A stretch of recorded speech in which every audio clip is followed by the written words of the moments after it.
તો કેમ છો મિત્રો, સ્વાગત છે તમારો મારા નવા મિની બ્લોગમાં। તો મિત્રો આજે નીકળી ગયા હતા આપણે થકાવારીએ, કારણ કે આપણે કરવાનો તો તાવો તે બધા આવી ગયા હતા આપણે પહેલાં લાકડા લેવા માટે। ત્યારબાદ લાકડા લઈને આવી ગયા આપણે થકાવારી માતાજીના દર્શન કરવા માટે। ત્યારબાદ કરી લીધા આપણે સરસ મજાના માતાજીના દર્શન। ત્યારબાદ થઈ ગયું આપણે તાવો બનાવવાનું ચાલુ। ત્યારબાદ તવાની પ્રસાદ લઈને નીકળી ગયા આપણે પાછા ઘર બાજુ।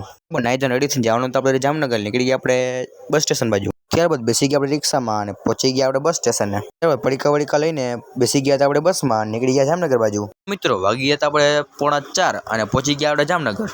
ત્યારબાદ બસમાંથી ઉતરીને બેસી ગયા આપણે રિક્ષામાં અને નીકળી ગયા મામાના ઘર બાજુ। ત્યારબાદ પહોંચી ગયા આપણે મામાના ઘરે। મિત્રો આ છે આપણો મામાનો છોકરો એટલે આપણો ભાઈ, અને આવી ગયા આપણને લેવા માટે। ત્યારબાદ બધા ભાઈબંધ મળીને આવી ગયા હતા આપણે નીચે ગાર્ડનમાં। મિત્રો મોરબી કે જામનગર આપણે દુકાન જવું હોય તો કમ્પલસરી છે, એટલે હું મારો ભાઈ નીકળી ગયા તો દુકાન જવા માટે। ત્યારબાદ મિત્રો મામા અને નાના બાબુ રમતા હતા લૂડો। તો મિત્રો હમણાં થોડા દિવસ આપણે બ્લોગ નહોતા આવતા, કારણ કે એનું એક કારણ છે મિત્રો, આપણે થઈ ગયા એકદમ ફૂલ તાર શરદી અને ઉધરસ, અને મિત્રો થોડા દિવસ આપણી તબિયત ખરાબ રહેતી હતી। તો મિત્રો આજથી આપણે બ્લોગ આવશે જ। તો મિત્રો આજનો બ્લોગ આપણે અહીં જાણ કરીએ છીએ। વિડીયો ગમ્યો હોય તો લાઈક કરો, શેર કરો અને સબસ્ક્રાઈબ કરવાનું ભૂલતા નહીં। મળીએ પાછા નેક્સ્ટ બ્લોગમાં, ત્યાં સુધી હર હર મહાદેવ।